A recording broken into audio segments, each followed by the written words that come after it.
Hi, and welcome back to Upzone, where understanding politics is made simple. We are your two hosts, Mr. Elmer Floyd, former House Representative for the 43rd District for the state of North Carolina, and current host of a show. What's your show on WIDU called? Well, we just call it the news show.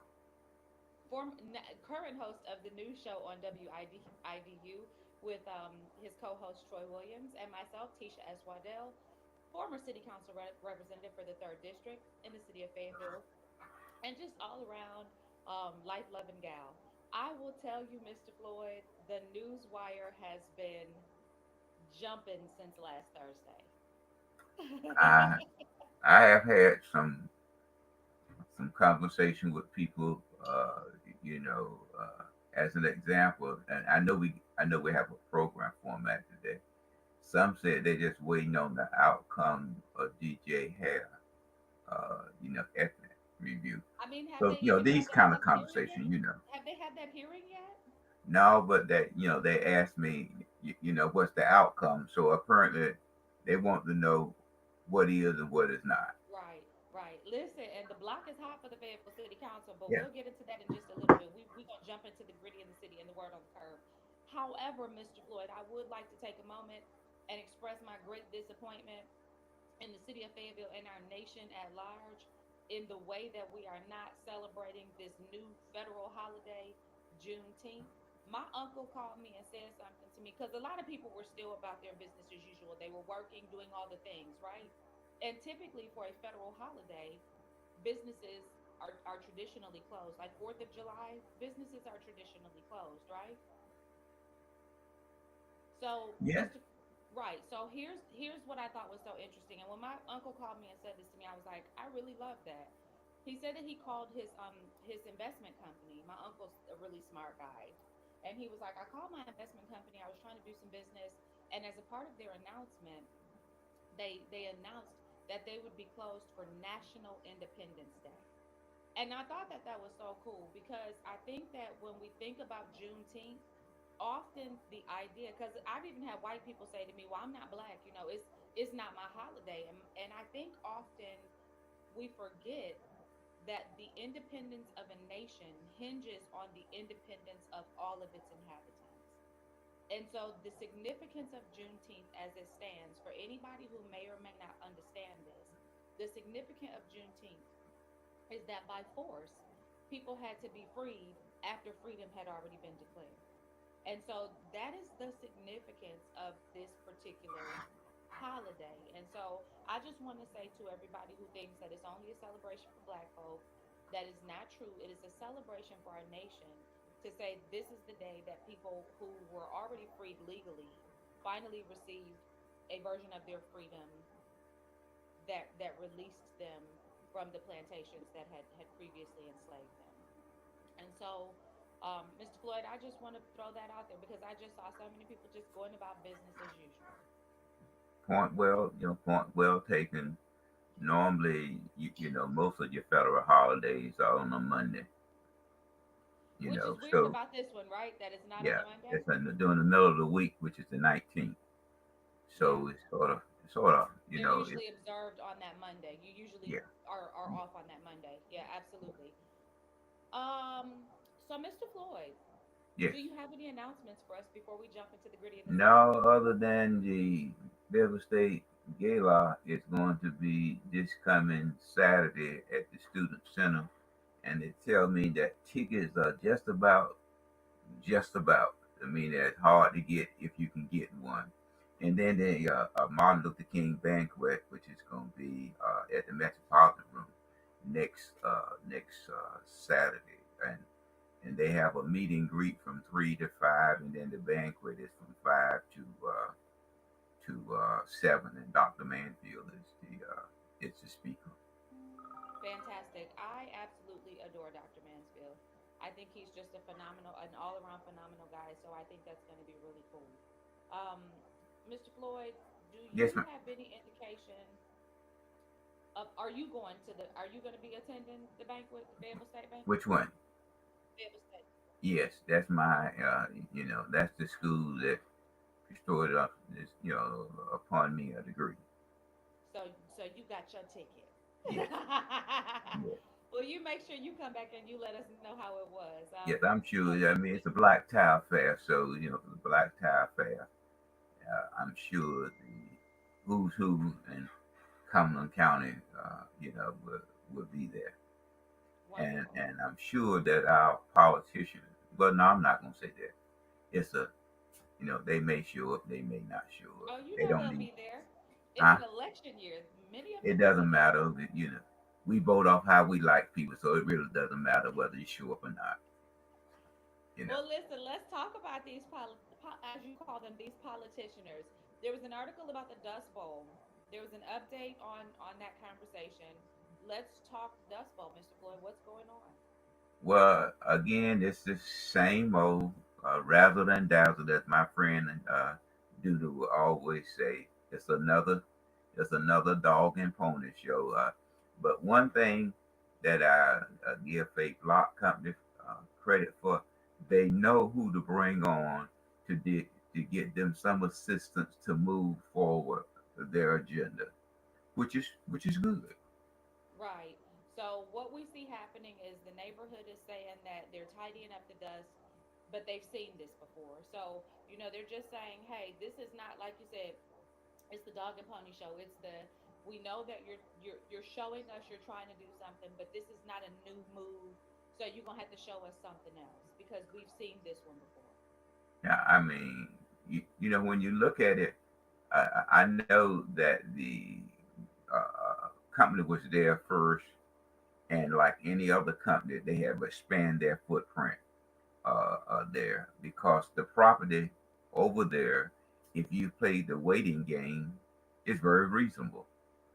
So you can expand your footprint based on economics because you know if you go there and you ride down North Street, you will see the dust.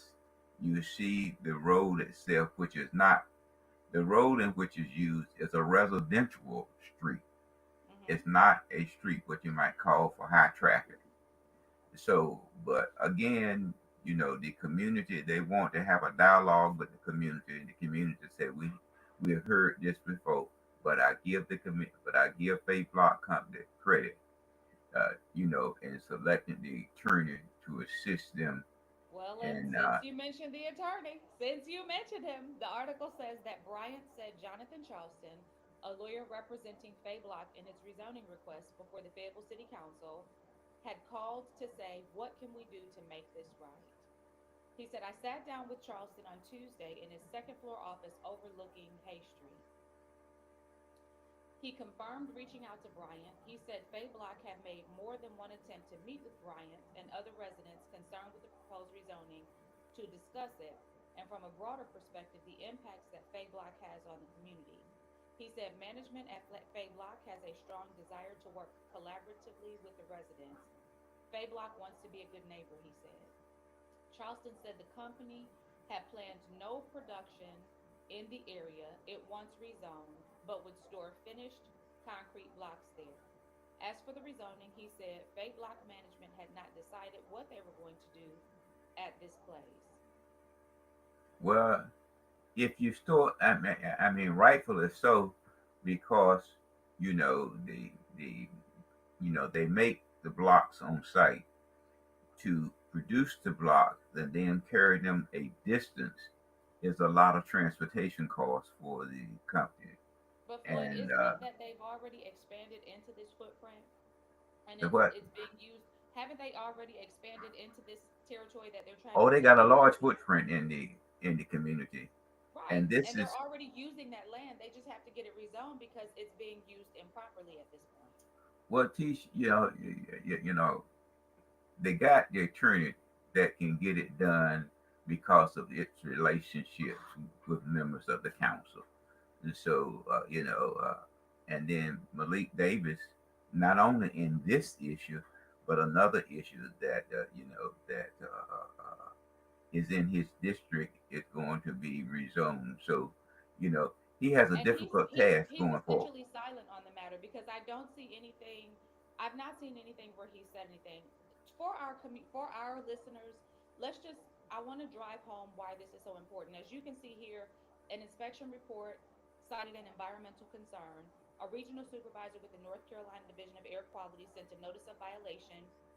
The inspectors from the Fayetteville Regional Office of DEQ conducted an air quality compliance inspection report, and they listed that there's an issue. There's an issue that Block has not been following its fugitive dust prevention plan that is spelled out in the NC code. So they're not following the plan that is spelled out in the code, and they want a concession from this community. They have essentially disrespected this community, but now they want this community to work with them. So this directly conflicts Attorney Charleston's statement that they want to be good neighbors to the community and Yes. that they want to work collaboratively, because a good neighbor does not ignore Teach, their own rule that teach. protects Those their are neighbor. boilerplate statements. They are. Boilerplate statement.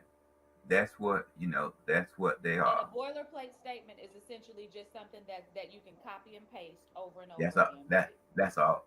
That's all. Yeah, I mean, that's all that it is. There.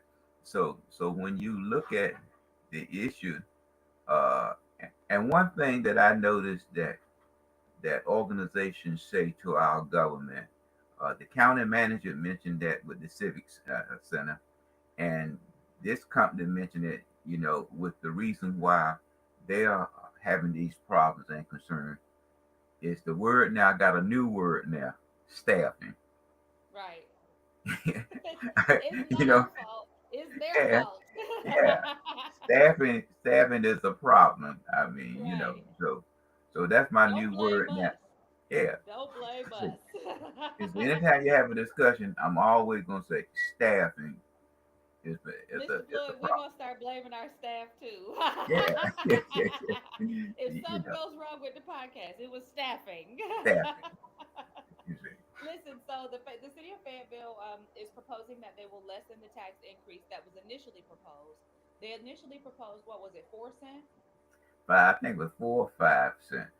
And so they're indicating that they'd like to drop that down by 1 cent. So they're going from 5 cent to 4 cent.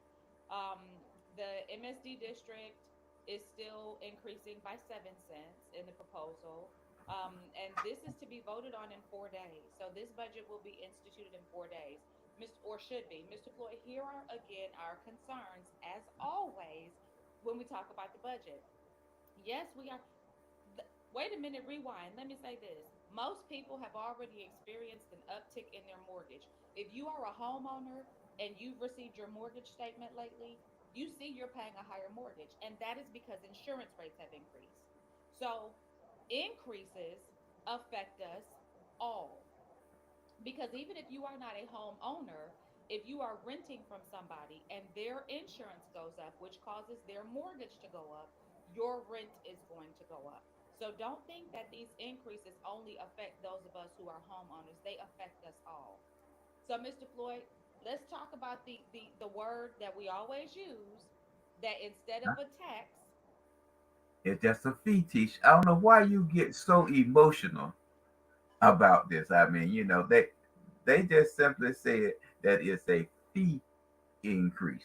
but guess what Now we it's the get this same year? now. It's the same. But baby, this year we get a tax increase and fee increases. Yeah. I mean, so there's no difference now.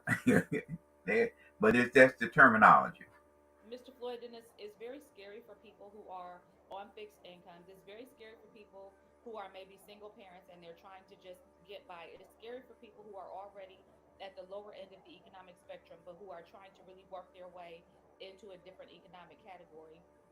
And what this continues to say, not just here, but nationally and potentially globally, is that there is a shift that is coming where the middle class is going to now be the working poor. Yes.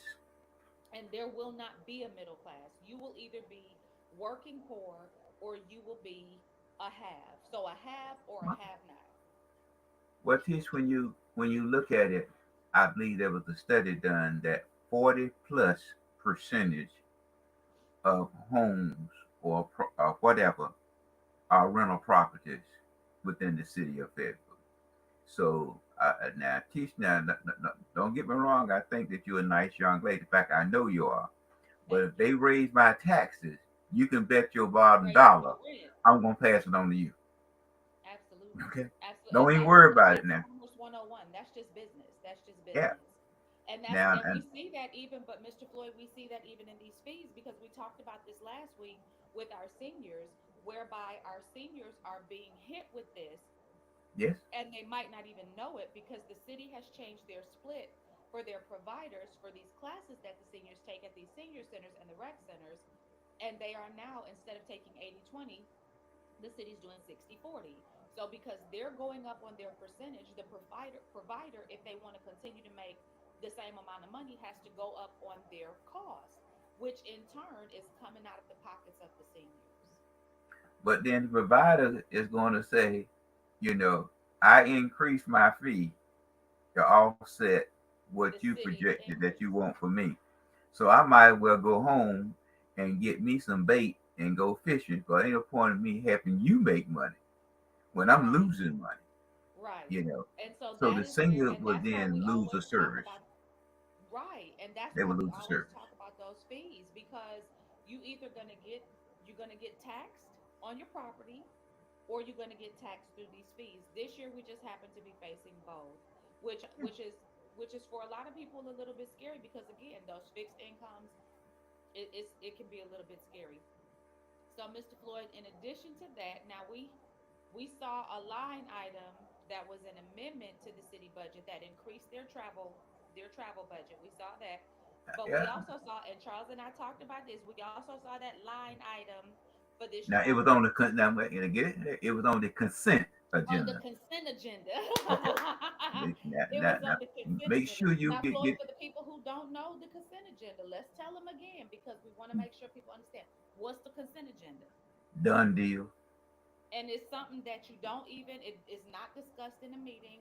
It's already been discussed beforehand. We agree. We just want to push it on through. It's on consent. We push our button and everybody votes.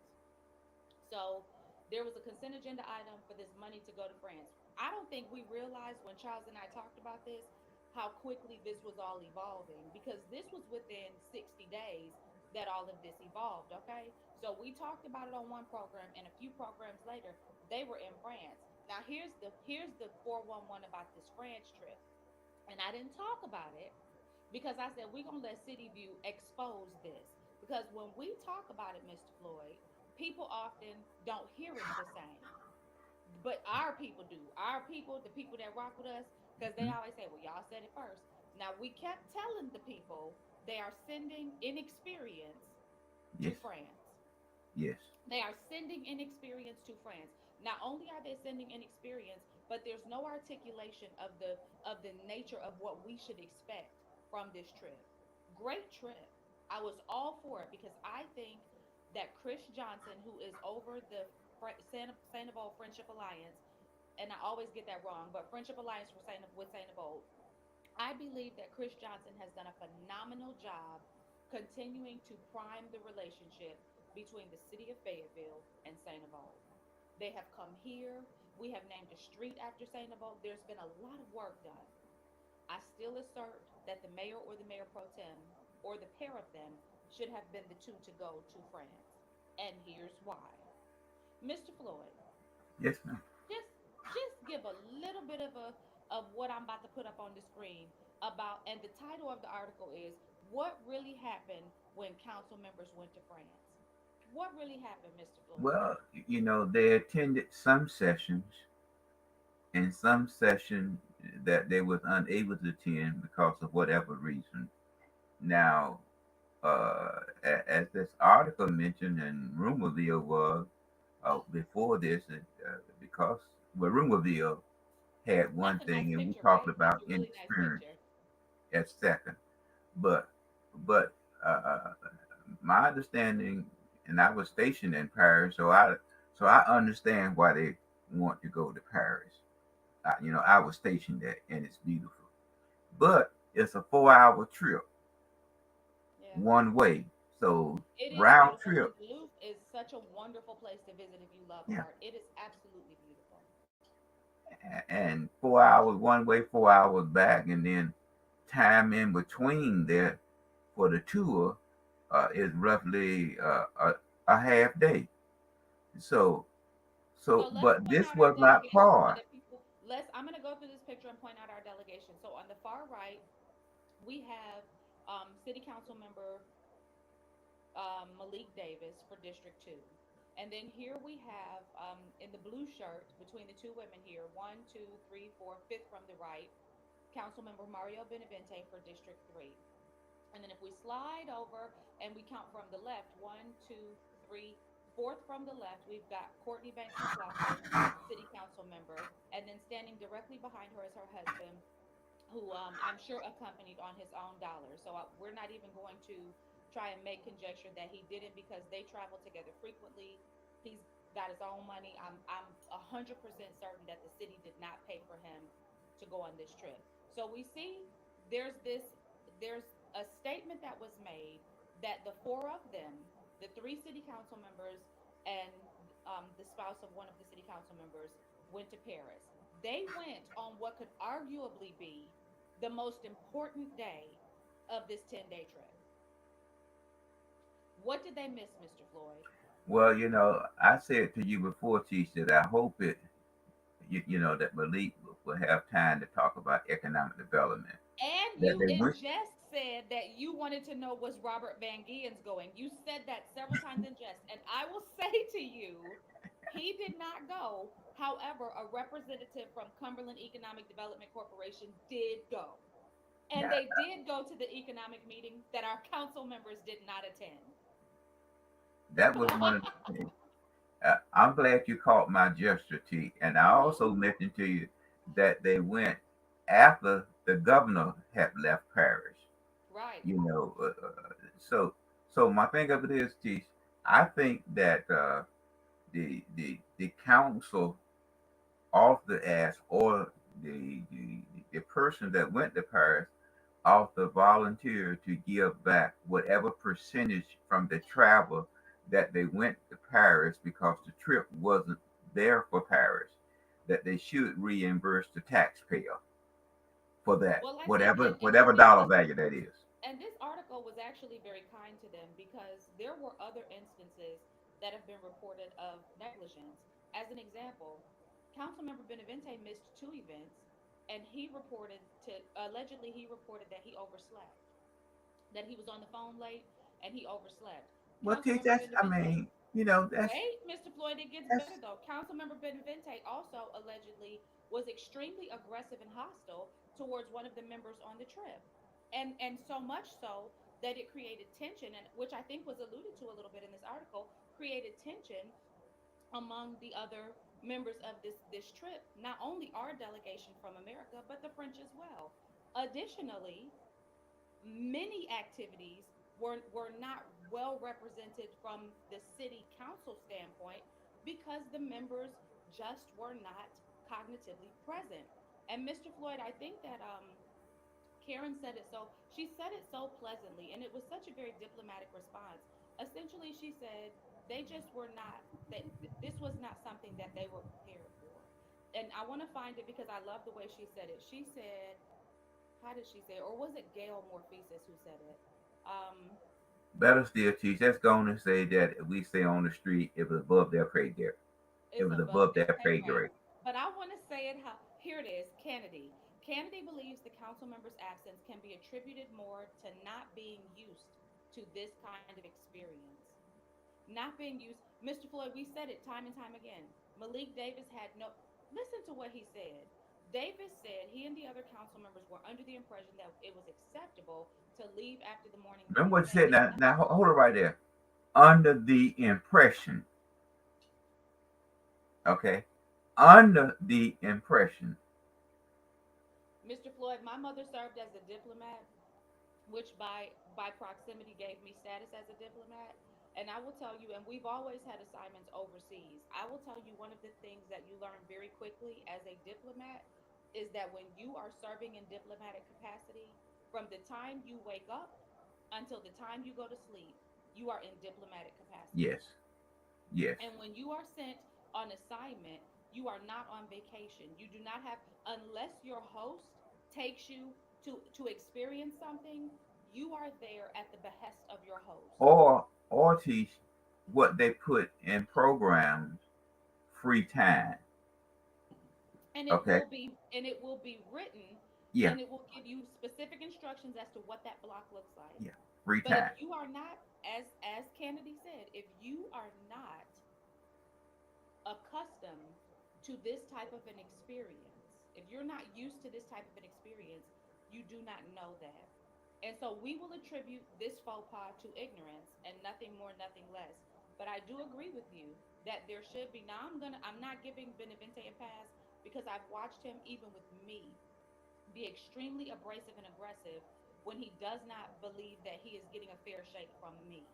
And so I will say, and I'll tell you this: if anybody doubts what I'm saying to you, here's what I recommend you do. Because one thing I know for certain, and two things I know for sure: there are text messages that fly between council members and between the people back home. If you do not believe what I'm saying to you and you think that we are just conjecturing or making this up, do a public records request, because your city council members, their text messages are not private. Any message that is sent to or from another city council member, or even to the general public from a city council member, is not private. You can do a public records request and read their correspondence for yourself. I'm sure that it will reveal to you that there was some negligence and some tension that occurred during this trip. But I say all that to say this: they sent the wrong people. The trip should have happened, Well, but they sent the I wrong think people. again, teachers a good trip, but these type things you need to send experienced people Experience. to represent you. And so I think that the trip was not a scheduled trip. It was not what was told to the public when the consent agenda was made to amend the travel to amend the travel expense to allow them to go to Paris. And by the way, I thought at one point in time I was told they had $7,000 in travel for each council member, but now it's I thought it was four, but now it's seven. Yeah, they increased those travel So budgets. But so I'll say this: I think that Malik's response indicated that in experience, he said, "We left and went to Paris, and we're told that, okay, cool, you guys have fun." David said, referring to the others in the Fayetteville group who were present with the council members, informed them of their plan. They even said to us, "Take pictures and bring me something back." And I'm like, "Okay, cool, no problem." This sounds more like a social media influencer, or like a TikToker, than a an elected official having this conversation. But I want to move past that, because I think that they owe the community an answer, because we now were the told older community respond. I mean, they can give an answer, but money. I prefer them to give the reimburse the taxpayer for that day that they spent away from what the taxpayer paid for was a scheduled trip, and Right, that's what the trip was about. right. Absolutely. Well, Mr. Floyd, we that probably won't be forthcoming because we've asked for a No, I lot, and won't. I mean, but I think the taxpayer, as you look at election, ought to remember, uh, how your council persons, look at how they things and do behave. things. And Yeah. baby, I know Doug was shaking his head and scratching his temples, because this is not how you want your council to be Yes, I agree with portrayed. you on that. You don't want them depicted that way. So I know that this was probably a heartache and a So, headache for him. but I think So, the next trip, if there be a next trip, I think it'll be a little bit more structural. oh, absolutely. Absolutely. And I think that, especially if these three go, they will most certainly, now they have experience. Now they know what to expect. And experience is the best teacher. Is Yeah. the best teacher. Spring Lake presented their budget to the LGC. What do you think? How do you think that's going to play out? Because we Well, saw not too long ago they got a pop on the hand from the LG. First they got accolades, they're doing so great. Then they got a pop on the hand. Now they're presenting their budget. Where do you think we are? I think that well, it's hard to figure out the local government commission. They do a lot of Monday morning quarterback, so I'll just wait and see. They have what's the day? The day is what, the 20th. Uh, so It so is. they have about 10 to 11 days in order to implement the budget. But you know what's concerning, Mr. Floyd? What's concerning is the issue of this fire station. It's this fire station. Mr. Floyd, I know this is terribly inappropriate timing, but I need to pause our conversation for 2 seconds because the MetroNet person is here to bury my line and he's ringing the bell and I need to tell him to move forward. So I'm going to pause for just a second. We're going to let the people start reading this and I'm going to be right back. Don't go nowhere, okay? All right.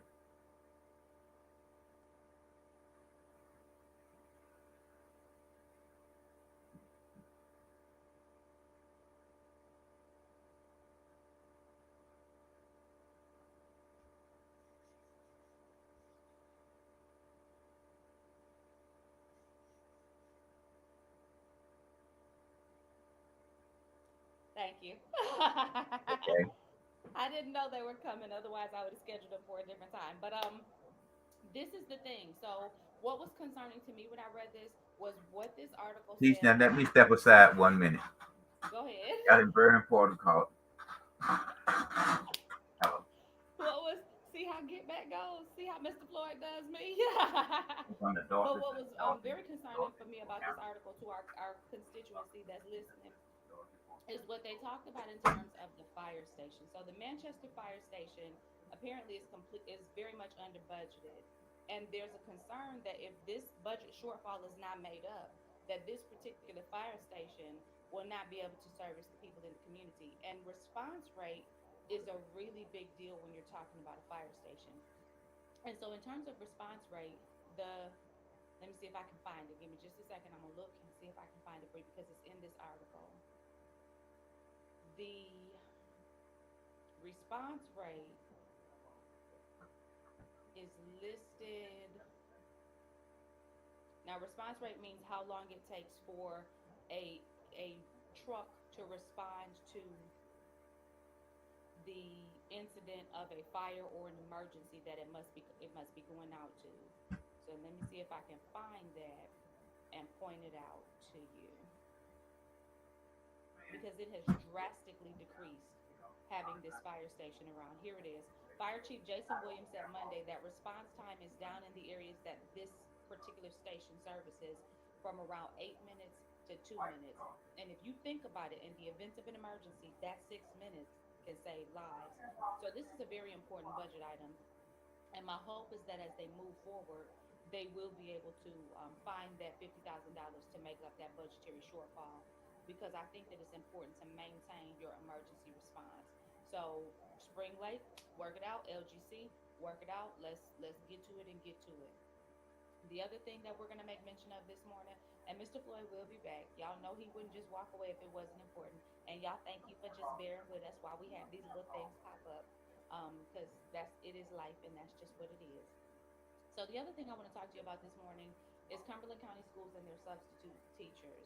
Um, Traditionally, and I used to be a substitute, so I can tell you all about this. Substitutes traditionally had to go through a training session with the county.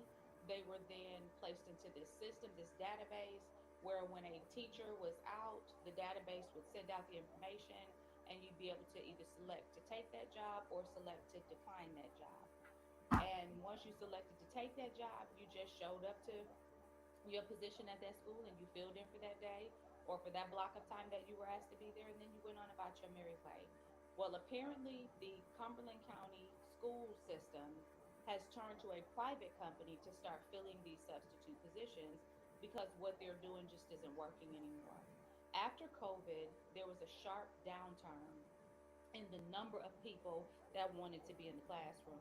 I think COVID had a lot to do with it, but also behavior in the schools had a lot to do with it. A lot of people are saying these kids are just unruly and their parents are just unreasonable.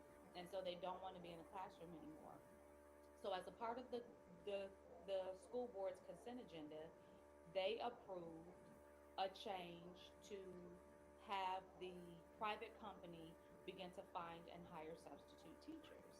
So about two-thirds of the spots that were coming available each day were being filled, but a third of them were not. So if you think about it, if you're in a school and a third of your teachers are out, that really puts things out of balance in the classroom. And it creates a real issue where the school is concerned and how addressing the needs of the students are concerned. And so they are following the leadership, they're following the example of some other schools that they've seen, and some other school systems that they've seen implement this. And they are now moving forward with using a private company to hire these substitute teachers. Welcome back, sir. Thank you, Tish. You welcome. Again, again, I'm not cutting y'all. That's again having inexperienced people at your office. Inexperienced. They calling you in the middle of your show. Yeah, inexperienced people working in an office. You know, you Yeah. pay them for a service and they can't recall it. And that now that was yesterday that the service was paid for. Hilarious. Yesterday. That is hilarious. But I'm gonna tell you what I know, Mr. Floyd. This is what I told the people. I said, y'all know if it wasn't important, Mr. Floyd wouldn't have got up. First, I said you was getting get back because I had to get up. I said, y'all, he getting get back because I left him at the computer by himself. No, no, no, no. It I was know it something that happens, was Mr. taken Floyd. care of yesterday. That it was understood that today, and you got to go through a litany test. You To know, get what you want done. yeah. But anyway, So where are we, so what Tish? we're here's where we are now. We're talking about the Cumberland County Schools and how they hired out to this private company to implement their substitutes. So we're about wrapping this up because I didn't want to stay on this for too long. But essentially, Mr. Floyd, you know, Cumberland County Schools used to deploy their substitutes through their own database.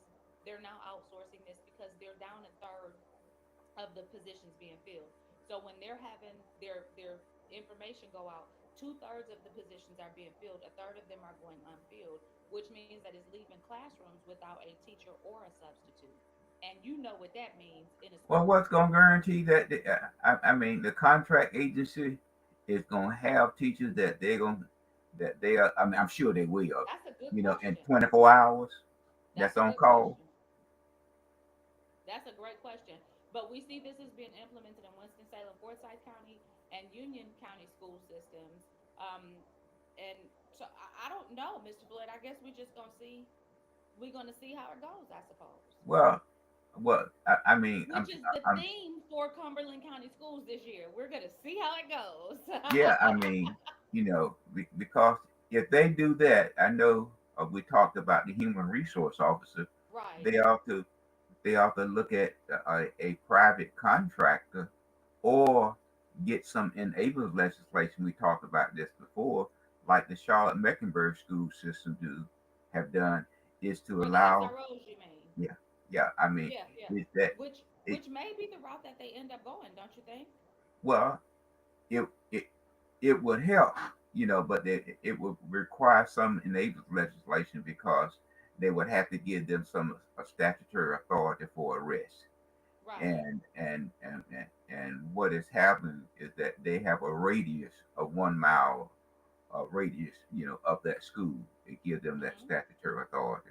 So that means that instead of Hope Mill, City of Fayetteville, Spring Lake, High, and different, or taking officers away or increasing their budget, you just do the same thing as you did with your substitute teacher. One You know, I one never thought source about that, that you Mr. have to go Floyd. I to. never thought about that because what's going to happen if each of these municipalities does their own thing is they're going to all be doing something different, Different. which is not going to be a homogenous experience for the students or the parents. Yes, So the if you're student in need to this have a school, this is. relationship. See, that resource officer give that student a relationship. Hmm. Is that when you have different person in and out, it doesn't build a trust factor for the Hmm. students. And so as we mentioned on the program previous, the state pays 100% of the high school, 50% of the junior high school, and the elementary school are paid for by the county itself.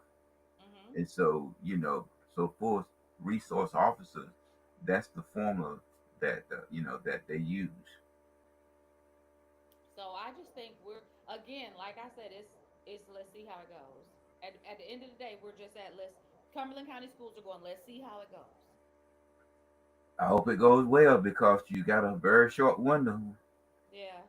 And our and those students are officers got to at be risk. trained Our now. students are they're at risk. If these things don't work out, our students are the ones who pay. But ultimately, our entire city and county pays because if the students fail, we all fail. And that's the So part that I remember what think I is so said. Now interesting. there's a rush job. Those officers are going to have to be trained before they enter into the schools and somewhere if we can get it done right, the schools are going to open sometime in August, and Hmm. some counties want to open the school early, and then the many of the chamber of commerce think that that's unfair for the businesses, so they want to roll them back to the late Yeah, August. we're seeing that on in the coastal areas where they're like, listen, they're having a whole fight about when they're going to open their schools. Yes, And I think we should talk about that a little bit coming up in the future because I think that that's an important conversation because it's it's like, economics, does, teacher. Very simple. say again? That's Economics. but that's what I was gonna say. It's like does economics outweigh the educational experience, or does so I think we should have that conversation. We should look into that and have that dialogue. Mr. Floyd, let's talk about this PFAS because we've been talking about budgets, and you said something to me when we talked about PWC and the PFAS yesterday that made me say, you know what, Mr. Floyd, I think you're right. You said that this $80 million or so that they've got to come up with for this because our PFAS levels are elevated in our water here with PWC. PWC did their testing and it came back okay, high PFAS levels. Now this is with the new PFAS level chart, right? So At there's the a new national level. guideline. Yeah, the national Right. level. So everybody don't go freaking out. This is according to the new guideline, but PWC is already in the process of creating a filtration system to protect our water source. That is going to cost about $80 million, right? Yes. What did you say to me yesterday? And I was like, you know, Floyd, you're right about selling PWC Well, why you want to sell a organization that can put $80 million without asking you to help float a bond? without asking you for a single solitary Yeah. dollar. But you want to hire somebody to manage. A well managed utility. Yeah. It just Make it doesn't make make sense. sense. Just Make it doesn't make make sense. sense. Attorney Charleston and Mayor Mitch Coven, make it make sense. It doesn't make sense. Make it So make sense. now bear in mind that this is a 5-year plan that PWC will have to do. And please bear in mind also is that that the United States have to do this. So that means that the supply and exchange is going to be somewhat difficult at Right, times. But right. I'm still going to do it without your assistance. Absolutely. What's going on with your state budget, Mr. Floyd? Come on, former legislator. Well, the state budget, is right now they're still negotiating the conferee committee. But on one side, you got a unique person, and that's Bill Berger. He is saying that we are not as close as we want to be, but if we're not where we want to be by the end of the month, he is going home. So Look, if I'm he, out. I'm, I'm going home. yeah, you see, and so the sticking point, like we said before, was childcare. There's employee raises, and for me, I prefer to have a increase in my retirement, but they talking about a bonus. But so does you give it, so does I take it. So, Absolutely. so the thing there is that Senator Berger feels that the House want to spend more of their surplus than what the Senate want to do.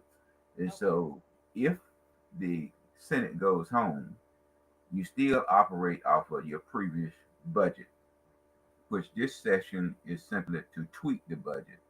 So if you don't come up with a budget, the government still operate, but you give the Senate, you give the General Assembly a surplus going into next budget year, $1 billion Mhm. with no increase anywhere across the board. So Right. you have to be very careful that and opportune scholarships. Uh, they want that increase to go so that people can apply for those scholarships. But I had one former council member that was talking to me about opportunity scholarship, and and and and I had to go back to him and say, you know, when I was in high school, I never got a book with my name first. If you understand what I mean, I know never exactly. got a book with Floyd Sometimes you name. got it. It was a bunch of names in there, Yes. which meant the So that textbooks were outdated because they yeah, were 5, 6, 7, 8, 9, 10 years they got old. them first, Teach, and I Yeah, got them second. So don't talk to yeah. me about what's fair and what's not fair when I have been discriminated against in education. I'm older than you Because now. I'm gonna go back to what we were just talking about. What's not fair is to go to school in the morning, your teacher is not there, and your substitute is not there. That's not fair. Yeah. What's not fair is to go into a school and now there's no safety or security in your school because your municipality could not figure out how to make this happen. That's not fair. But Teach, Bank, you mentioned that. Now the county, I believe, is spending $58,000 on these whatever you call it scanners in order to get into the various school systems. So we're gonna get we're gonna have. I mean, this for all our schools. So we're gonna do So pretty good. let me tell you this, and I'm not saying that this is foolproof, but I'm just saying when you pay for your kid to go to school somewhere, when you pay tuition, and I feel like our tax dollars are tuition. When you pay for your children to go somewhere, you get to speak and say you have an you have an opportunity to have a dialogue about what you think is fair and what you think is right and what you think is necessary.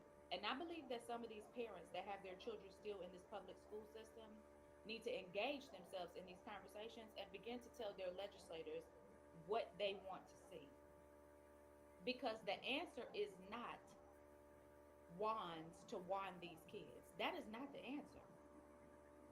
But that's just my opinion, Mr. Floyd. And my opinion won't buy you a cup of coffee. So that's You're just doing where I'm pretty at good. with it. What you You, say? I mean, at some point in time, if you keep crying out in the wilderness, there may be Somebody gonna someone. hear you. Yes, Somebody is gonna hear someone you. is going to hear you, and if you are the kind of a person that think that you know more than someone Then else, and everybody everybody is. else is just stupid, you're gonna find out that you are the one that has some concerns. Absolutely. I Yeah. want to take a moment. You know, I like to take my moment since this is our podcast. I want to take a moment and thank Yvonne Kinston for inviting me to go yesterday and see the movie The Sound of Hope. Um, First of all, she is always finding the coolest stuff out there.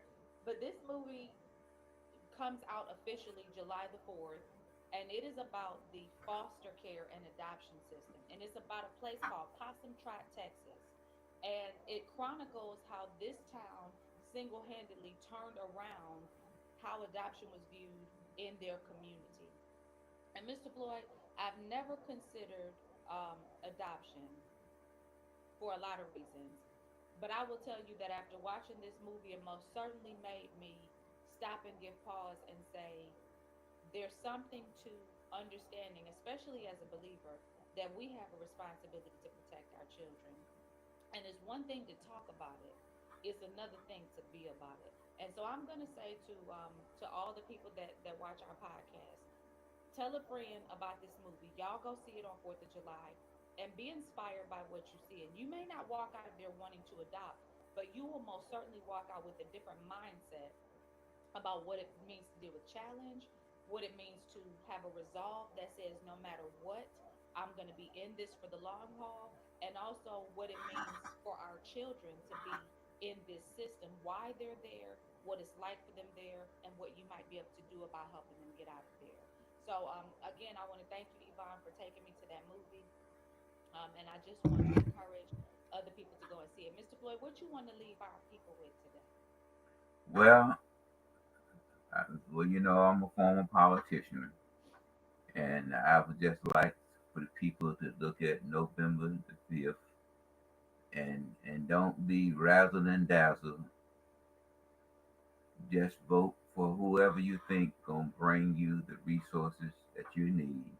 And my favorite thing is that make sure that they are employed by Amazon, Federal Express, United States Post Office, you know, and make sure that they deliver and UPS, and make sure that they deliver the package in a timely manner. Yeah, absolutely. And I guess my last 2 cents would be, and this is easy for me today. My last 2 cents is I love you and God does too. And I just want everybody to know this is the most fun I have on a Thursday morning. This conversation, when I have this dialogue with you, Mr. Floyd, and I count it all joy because when I left, and okay, so this is what I got to leave y'all with. When I left politics, I was sad because I loved my job. I knew I was doing what I had to do because I was listening to the voice of the Lord. But I was sad because I was leaving something that I loved so much because I loved communicating with the people what was going on politically and having the ability to be able to help people understand what was going on. So, Mr. Floyd, I want to tell you, and I tell you this all the time, but I want to tell you thank you for continuing to give me an outlet to do that. And I thank God that you helped me to be consistent in this because there have been times when I've been like, I don't want to do this anymore. And you said, we got to keep going. We got to keep going. And I appreciate you for that because this is the most fun that I have on a Thursday morning. Well, I thank you, Tisha. love this.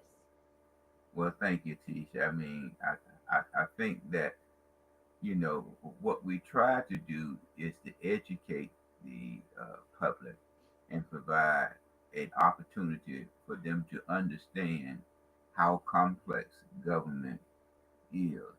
But you can make it simple if you can get more than one viewpoint and then base your thinking, on that. Absolutely. Absolutely. And I also want to thank City View today for reporting. I just want to say thank you because there are so many things that we never see in the Fayetteville Observer. I've not read an article in the Fayetteville Observer about the city council's trip to France.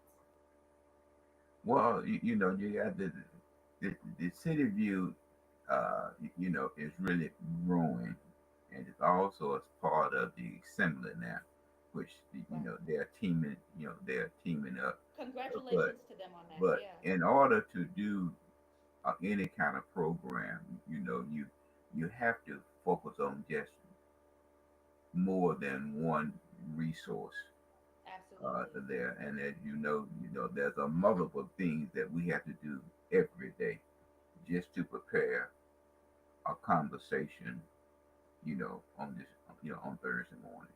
Absolutely. So, Mr. Floyd, again, I just want to tell you thank you. And I want to tell God thank you. And I want to tell all of y'all that the Lord will provide you with the desires of your heart, even if it doesn't look like what you think it's supposed to look like. So, I want you to make sure that you like, share, follow, and subscribe. Tell a friend to tell a friend. And we will catch you on the next episode.